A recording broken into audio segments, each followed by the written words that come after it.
Hola, bienvenidos a todos. Para saber aplicar correctamente las tipografías hay que entender cómo funcionan, ¿no?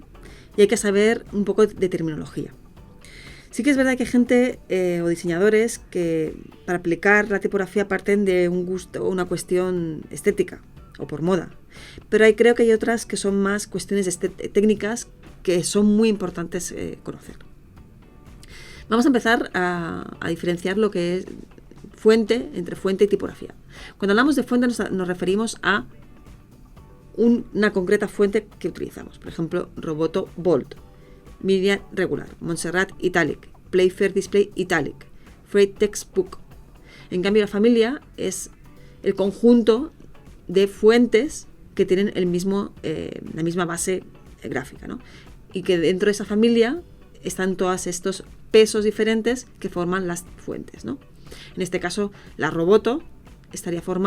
tipografía Roboto estaría formada por la fuente Roboto Thin, la fuente Roboto Thin Italic, la fuente Roboto Light, la fuente Roboto Light Italic, etcétera, etcétera. ¿Qué pasa? Que muchas veces los mismos diseñadores a veces llamamos fuente a la tipografía y a la tipografía le llamamos fuente. Pero bueno, que sepáis que esas son las diferencias en terminología entre fuente y tipografía.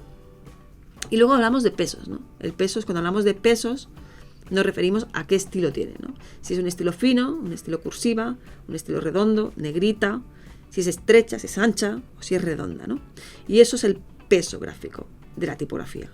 Que el peso corresponde a Thin, a Light, a Italic, a Regular o Roman o Book, a Medium, a Bold, a Black, a Condensed, a Extended, ¿no? En una familia tipográfica podemos tener, como por ejemplo Helvetica, que dispone de la fuente en Thin, la fuente Light, la fuente Oblique, la fuente Roman, la fuente Medium y así hasta completar, pues en función de cada una, si es más extensa o no menos extensa. Pero tipográficamente la terminología es fuente, familia tipográfica y después están los pesos tipográficos. ¿Qué más? Los caracteres o los glifos corresponden a cada uno de los caracteres que forman esa fuente tipográfica, ¿no? Por ejemplo, en este caso Roboto sería Roboto Regular, dispone de todos estos caracteres o glifos.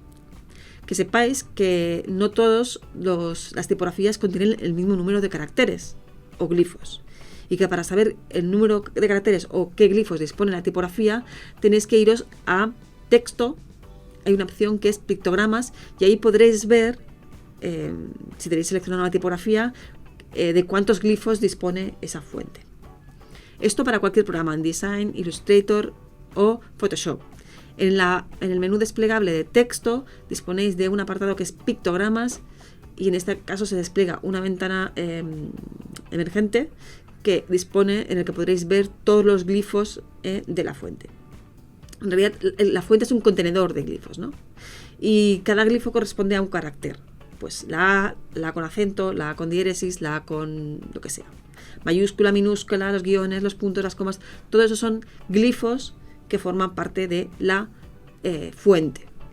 ¿Vale? Y que sepáis que eso puede ser un motivo por el cual elijáis una tipografía a otra. Si, por ejemplo, tenéis que maquetar algún texto en español, en castellano o en alemán, pues deberéis disponer de una tipografía que contenga todos los caracteres para maquetar ese texto en los dos idiomas. Y eso puede ser un motivo por el cual tengas que seleccionar una tipografía a otro. Por lo tanto, para poder ver todos los caracteres con los que disponéis, podéis ir a esta opción. ¿Qué más?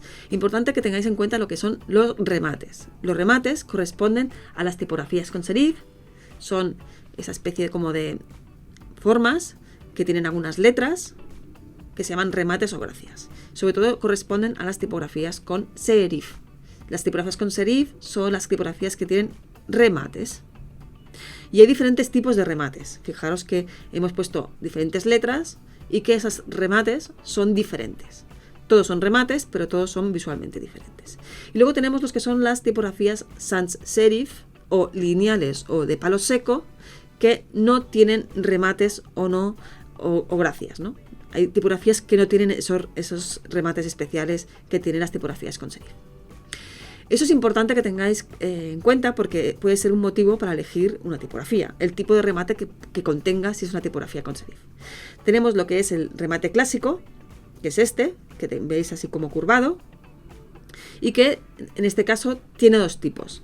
El que es clásico asimétrico, que si os podéis fijar tiene un lado más estrecho que el otro, o sea, ocupa más espacio que el otro.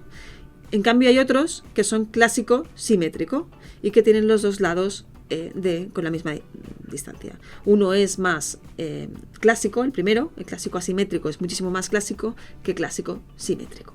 Fijaros qué tontería de un remate, cómo pueden cambiar el aspecto de una letra. Luego tenemos los remates que se llaman rectilíneos, que tienen esta forma como de pirámide o triangular.